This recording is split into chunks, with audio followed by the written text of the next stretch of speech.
Assalomu alaykum hurmatli ko'ruvchilar. Uyg'ur axborot markazining xabarlar programmasiga xush kelibsiz. Men Muhammad Azat. Bugun juma.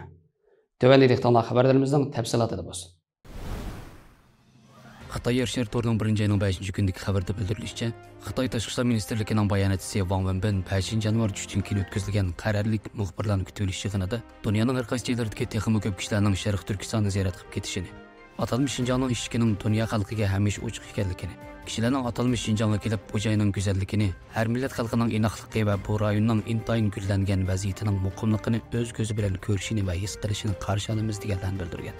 Wang Wenbin axborot e'lon qilish yig'inida yana mundaq degan: O'tgan bir yilda Qozog'iston, Qirg'iziston, O'zbekiston, Pokiston, Indoneziya, Malayziya, Yaponiya, Misr, Fransiya, Germaniya, Shveysariya, Kanada, Arab birlashmasi, Islom hamkorlik tashkiloti va boshqa davlatlar 400 ga yaqin vakillar umki va xalqaro tashkilotlardan kelgan 4300 dan ortiq chet ellik mehmon Sharqiy Turkistonni ziyorat qildi. Ularning ichida hukumat amaldorlari, diplomatik elchilar, diniy zotlar, mutaxassislar va olimlar, axborot muxbirlari va odatiy kishilar ham bor. Ular atalmish Şinjandagi nurg'un joylarni va bu rayondagi masjidlarni ziyorat qildi. Ham islom madrasa qatorliq diniy bilim yurtlaridagi diniy zotlarning naq maydondagi diniy ta'lim va vaz nasihatlarini angladi. Ham har qaysi shahar va rayonlarning o'zgacha madaniyatini, zavod, korxona va sohadagi ishlab chiqarish va taraqqiyotni tafsiliy ko'zdan kechirdi. Shundaqla har millat xalqining uylarigacha berib ziyorat qilib, kishilarning baxtli turmushiga shahid bo'ldi. Dunyo xalqining ham bu rayonga kelib haqiqatni o'z ko'zi bilan ko'rishini qarshi oldiganligini jarsagan. O yana g'arbdagi ba'zi davlatlarning atalmish Şinjandagi irqiy qirg'inchilik va majburiy emgak to'g'risida yolg'on va mish-mish paraqlarni tarqatib, Xitoyning xalqarodagi obro'yini xunuklaştirishga urindi. Ammo ular hozir G'azza va boshqa joylarda yuz berayotgan insonparvarlik fojiasiga ko'z yumdi. Bu ularning munofiqligi va ikkiyuzlamachiligini to'liq oshkorladi deganlarni bildirgan. Xitoy Tangritog' to'rining 1-ayning 4-kundagi xabarda deyilishicha, yangidan tuzitilgan atalmish Şinjan Uyg'ur avtonom rayonining diniy ishdan nizomini e'lon qilgan bo'lib, yangidan tuzilgan bu atalmish Şinjan Uyg'ur avtonom rayonining diniy ishdan nizomi 2023-yil 12-ayning 22-kuni Xitoyning atalmish Şinjan Uyg'ur avtonom rayoni 14-navbatlik xalq qurultiyi doimiy komitetining 7-yig'inida tuzilish kirgizilib ma'qullangan ekan. Bu nizomnoma 2024-yil 2-ayning 1-kunidan boshlab rasmiy yo'l qo'yilgan. Atalmish Şinjan Uyg'ur avtonom rayoni xalq qurultiyi doimiy komitetining uqtirishiga asoslanganda bir qator muhim moddalar o'tirib qo'yilgan. Bu moddalarning ba'zilari tovandikicha. 3-modda. Fuqarolarning diniy e'tiqod erkinligi bor. Har qanday bir tashkilot yoki shaxs fuqarolarni diniy e'tiqod qilishga yoki dinga ishonmaslikka qiziqtirmaydi yoki zo'rlamaydi. Shundaqla dinga e'tiqod qilgan fuqarolarni yoki dinga ishonmaydigan fuqarolarni kamsitmaydi. 5-modda.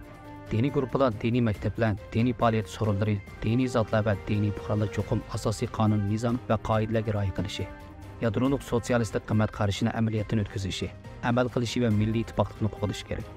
Millatlar ittifoqligi diniy inoqlik va ijtimoiy muqimlikni qat'iy qo'g'dish kerak. Har qanday bir tashkilot yoki shaxs dinni ishiltib, davlatni parchalaydigan, diniy oshqun ideyalarni tarqatadigan, milliy uyushmanlikni qo'zg'aydigan, zo'ravon terrorlikni ipordigan, milliy ittifoqlikni buzadigan, jamiyat tartibini buzadigan yoki fuqarolarning jismoniy va ruhiy sog'lomligiga ziyon yetkazadigan faoliyatlarni ifosa bo'lmaydi. Dindan foydalanib davlat boshqarish, ma'rif, madaniyat, nikoh, planliq tug'ut, miros va boshqa tuzumlarning yo'l qo'yilishiga to'sqinlik qilishga, davlat bexatarligi va manfaati, ijtimoiy jamoat manfaati va qonunli huquq manfaatiga ziyon yetkazadigan boshqa faoliyatlarni qilishga bo'lmaydi. 14-modda. Diniy universitetlar Xitoycha alohidligi bor maktablarni yo'lga qo'yish, maktablarni qonun bo'yicha boshqarib, ma'rif va o'qitish islohotini ilgari surib, maktablarning sifatini o'stirish kerak. Vatanparvar diniy zotlarni va ixtisoslarni yetishtirish. 26-modda. Yangidan silingan yoki remont qilingan, kengaytirilgan yoki qayta yasalgan diniy so'rovlar, binokorlik, haykaltaroshlik, rasm, bezakchilik qatorliq jihatlarda Xitoycha alohidligi va uslubini aks ettirish kerak. 46-modda. Har qanday tashkilot yoki shaxs Qur'onga yetmaganlarni diniy faoliyatlarga qatnashishga tashkillatsa, qiziqtirsa yoki zo'rlasa bo'lmaydi. 47-modda. Har qanday tashkilot yoki shaxs diniy oshqun ideyalarni tashviq qilishga va tarqatishga bo'lmaydi. Diniy radikal faoliyatlarga qatnashsa bo'lmaydi. Diniy tus olgan tashqi qiyofat, kiyim-kechak, belgi qatorliqlarni ishlatishga, boshqalarni diniy oshqun kiyimlarni kiyishga targ'ib qilishga bo'lmaydi. 48-modda. Diniy nashr buyumlarining tarqatilishi va besilishi avtonom rayonlik xalq hukumatining diniy ishlar tarmoqining tekshirib tasdiqlashidan o'tish kerak. Avtonom rayonlik axborot va nashriyat ma'muriy tarmoqlarining tasdiq guvohnomasi olish kerak. Har qanday bir tashkilot yoki shaxs qonunsiz holda chet eldagi diniy radio televiziya programmalarini qonunsiz anglamaydi, ko'rolmaydi va tarqatamaydi degandek bir qator moddalarni e'lon qilgan. Xabarlarimizni ko'rganlarga rahmat. Ko'rishguncha omon bo'linglar. Xayr xo'sh, Allohga omonat.